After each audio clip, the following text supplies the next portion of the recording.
여도설 목사입니다. 여러분과 함께 은혜 받을 말씀은 골로새서 설교, 그리스도의 남은 고난을 아시나요? 이 설교는 전에 올렸던 설교입니다. 그런데 본문이 골로새서고요. 또 주제가 아주 중요하기 때문에 다시 말씀을 올립니다. 혹시 여러분이요, 제가 작성한 유튜브 PPT나 설교 PPT를 필요로 하시면은 메일로 연락을 주십시오. 기쁜 마음으로 제가 전해드리겠습니다. 이거는 제 것이 아닙니다. 모든 증인들이 공유해야 될 이제 주 성령님이 주신 말씀이죠. 그리스도의 남은 고난을 아시나요? 모든 성도들이 그리스도의 남은 고난이 있다는 것, 이걸 알게 되기를 바랍니다. 본문입니다. 골로새서예요. 여기에서 이 복음의 일꾼이 되었노라. 그리스도의 남은 고난을 내 육체에 채우노라. 하나님의 말씀을 이루려 함이라. 이 말씀이 중심이 되는 거죠. 자, 옥중 바울은요, 골로새서 1장 23절 한 절 속에서요, 복음을 3번이나 언급을 하고 있습니다.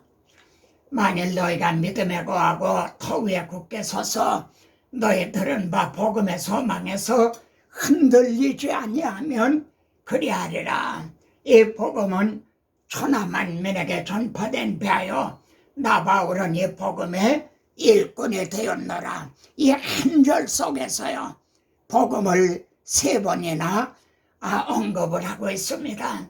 그러면은 이 복음은요, 누가 이루어 주신 건가 하고 묻게 됩니다. 1장 13절로 22절 안에 말해요. 그리스도를 가리키는 그라는 인칭 대명사가요, 몇 번이나 등장하나 보십시오.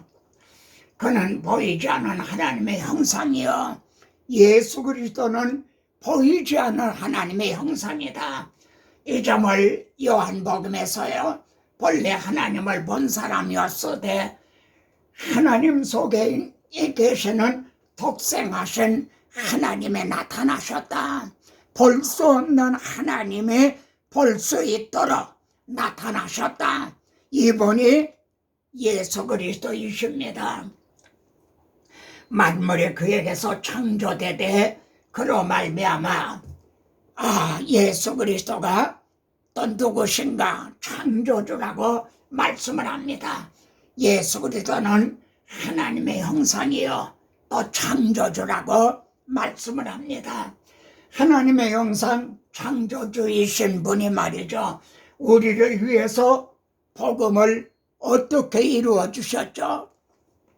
그의 육체의 죽음으로 말미암아 육신을 입고 오셨어요. 죽으시기 위해서 육신을 입고 오셔서 우리 죄를 위해서 죽어주셨다. 그의 십자가의 피로, 십자가에서 흘리신 피, 흘린 피는 죽음을 이제 의미하죠. 복음을 이렇게 이루어 주셨다는 겁니다. 그 아들 안에서 우리가 속량 곧 죄사함을 받았느니라. 우리들의 죄값을 주님이 다 해결해 주셨다. 이게 속량인 거죠.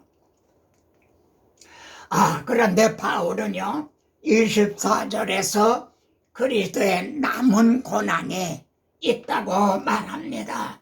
그리스도의 남은 고난을 그의 몸된 교회를 위하여 내 육체에 채우노라, 이렇게 증언합니다. 나 바울은 이 복음의 일꾼이 되었노라.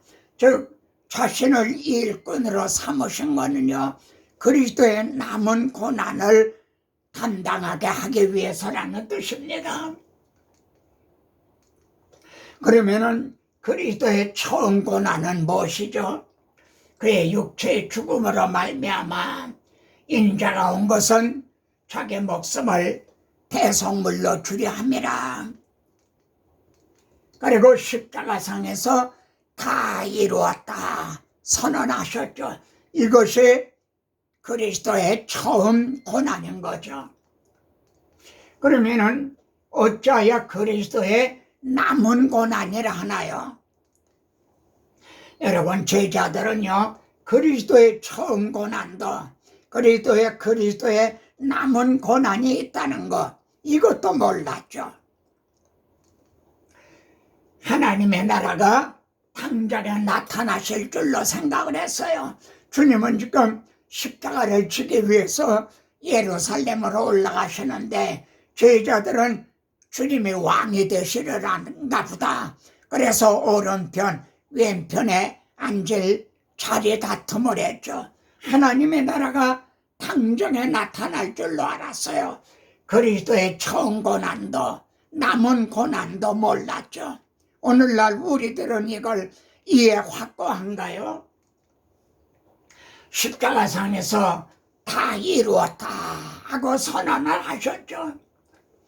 그러면은 하나님의 나라가요 주님이 다 이루었다 하셨을 때 완성이 됐나요? 하나님의 나라가 십자가상에서 완성이 되었나요? 하나님의 나라는요 주께서 이루어 놓으신 이 복음을 전파해가지고요, 그래서 하나님의 장막이 사람들과 함께 있음에 하나님의 그들과 함께 계시리니 이루었도다. 나는 알파와 오메가요. 그때 가서야 하나님의 나라는 완성이 되는 거죠. 그래서 그리스도의 남은 고난이 있다고 말씀하는 거죠. 그러면은 그리스도의 남은 고난은 무엇인가 하는 건 분명해집니다. 내가 너희를 과와 같이 버려주지 않고 너희에게로 오리라. 이는 재림을 의미하는 게 아니라 주 성령으로 오셔서 세상 끝날까지 우리와 함께 계실 것을 가리킵니다. 우리에게 주신 성령으로 말미암아 우리에게 오셨죠. 그래서 에베소서에서 바울은요 또 오셔서 너에게로 오리라 하신 대로 주님은 또 오셨다. 바울에게 오셨어요. 그리고 바울의 고난과 순교를 통해 먼 데 있는 이방인들에게 편안을 복음을 전하셨죠. 그리고 베드로에게 오셨어요. 베드로의 고난과 순교를 통해서 가까운 데 있는 유대인들에게 또 편안해 복음을 전하셨죠. 복음 전파가 그리스도의 남은 고난을 채우는 것입니다. 주님이 십자가상에서 다 이루었다 하셔도요, 이 이루어 놓으신 걸 전하지 않으면 남은 고난을 채우는 것이 아닌 거죠.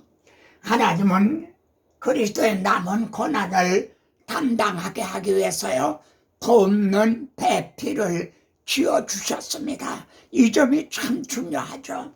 그래서 하나님은요 먼저 아담이 혼자 사는 것이 좋지 아니하니 하고 그를 위하여 돕는 배필을 지으리라. 여러분, 이게 그림자였죠. 그래서 이는 내 뼈 중에 뼈요 내 살 중에 살이라. 이는 내 몸이다. 그리고 아담은 머리가 되었던 거죠. 여러분, 배필을 하나님의 배필을 지어주신 후에요 둘이 한 몸을 이룰지어다 이렇게 선언하셨어요. 이걸 하나를 둘이 되게 하셨어요.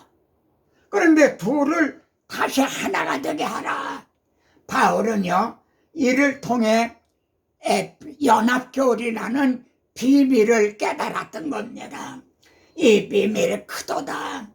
나는 그리스도와 교회에 대하여 말하노라.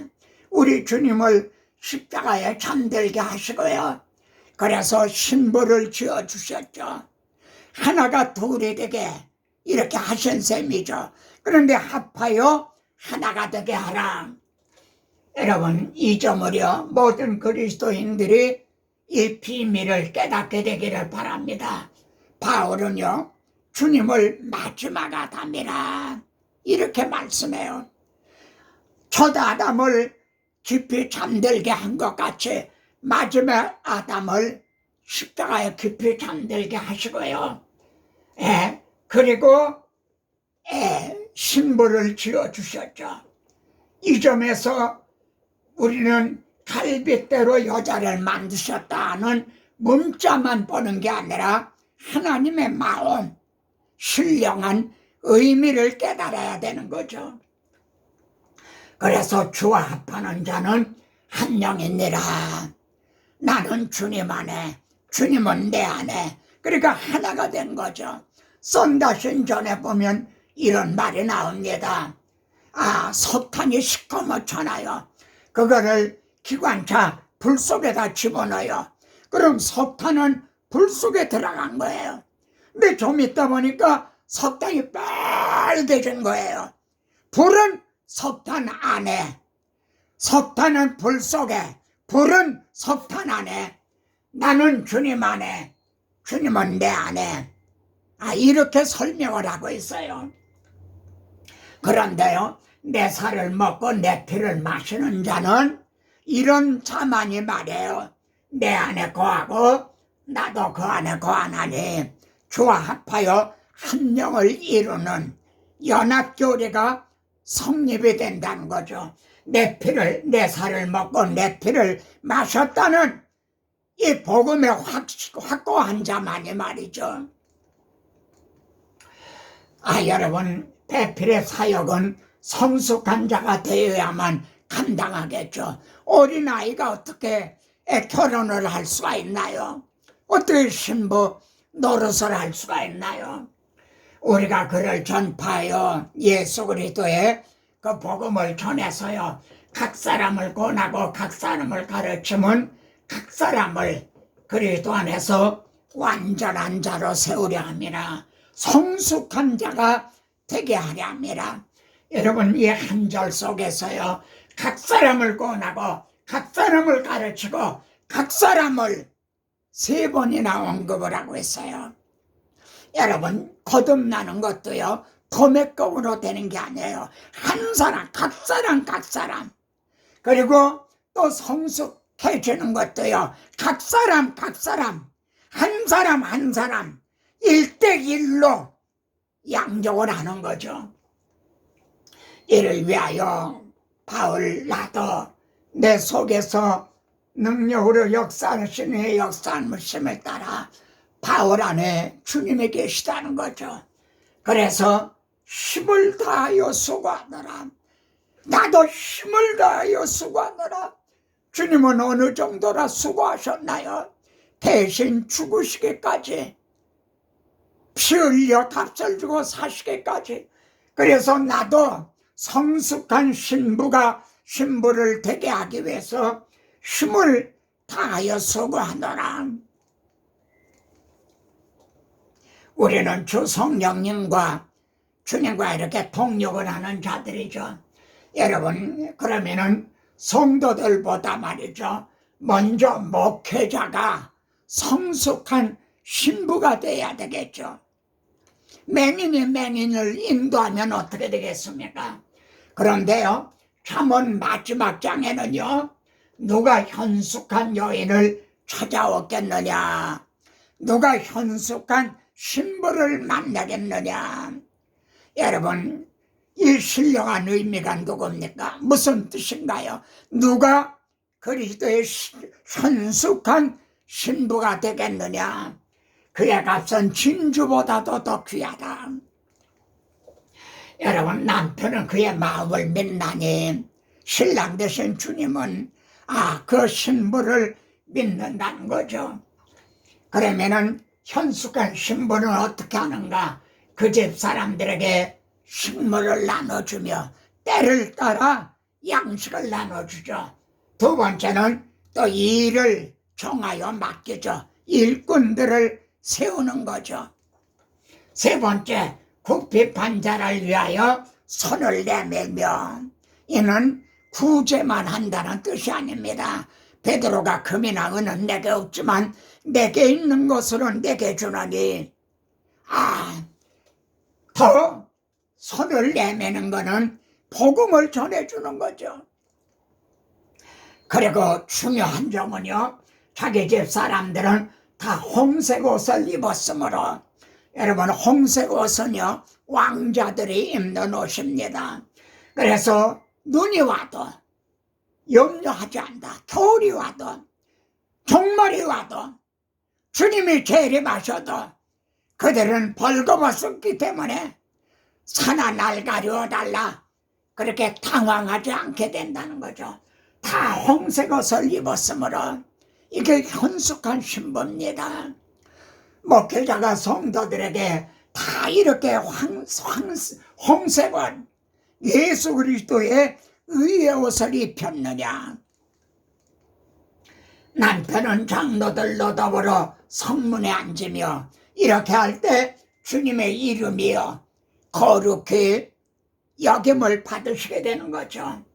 그리고 잠언은요, 여호와를 경외하는 이 신부는 그날에 칭찬을 받을 것이라 이렇게 마치고 있어요. 자, 형제는요, 우리들은 하나님이 짝지어 주신 그리스도의 신부죠. 하나님의 짝지어 주신 것을 사람이 나누지 못할지니라. 이건 교훈적인 의미도 있어요. 함부로 이혼하면 안 된다. 그러나 여기에는 또 신령한 의미가 있어요. 누가 우리를 그리스도의 사랑에서 끊으리요? 하나님이 짝지어 주신 걸 누가 나눠 놓을 수가 있단 말이냐. 그런데요, 누구든지 음행한, 그러면은 갈라지게 된다게. 음행한 이유. 여러분, 여기에서 구약교회가 왜 심판을 받았죠? 음행했기 때문입니다. 윤리적인 죄 때문이 아니에요. 신학적인 죄, 메시아 언약을 버리고 우상을 숭배했기 때문이죠. 그래서 호세아 보고 너는 가서 음란한 여자를 맞아야 음란한 자식들을 낳아라. 음란한 여자. 교회가 복음을 보수하지 못하면 그 성도들은요 음란한 자식이 돼요. 이건 내 자식이 아니다. 이 나라가 여호와를 떠나 크게 음란함이니라. 고린도후서 11장에서요 나는 그리스도의 정결한 신부인가. 그 복음성 있죠. 정결한 신부가 되게 하리라. 도전 및 적용입니다. 우리가 그와 함께 영광을 받기 위하여 고난도 함께 받아야 할지니라. 이제 그리스도의 남은 고난을 위하여 배필을 지어주셨죠. 그래서 이 배필의 사명, 주님의 남은 고난을 담당해야 주님의 영광에도 함께 참여가 된다. 베드로도요, 오히려 너희가 그리스도의 고난에 참여하는 것으로 즐거워하라. 그리스도의 남은 고난이죠. 이는 그의 영광을 나타내실 때에 그 영광에도 함께 참여하는 게 되는 거죠. 그리스도의 남은 고난은 감당하려 하지 않고 영광만 참여하려고 그러는 겁니까? 나 자신은 성숙한 신부인가? 그리스도의 남은 고난을 내 몸에 채우고 있는가? 성도들을 성숙한 신부로 세우는데 나도 힘을 다하여 수고하고 있는가? 여러분이 받는 고난은요, 그리고 수고는 그리스도의 남은 고난, 아주 값진 고난입니다. 아멘. 다음 시간에 또 뵙겠습니다.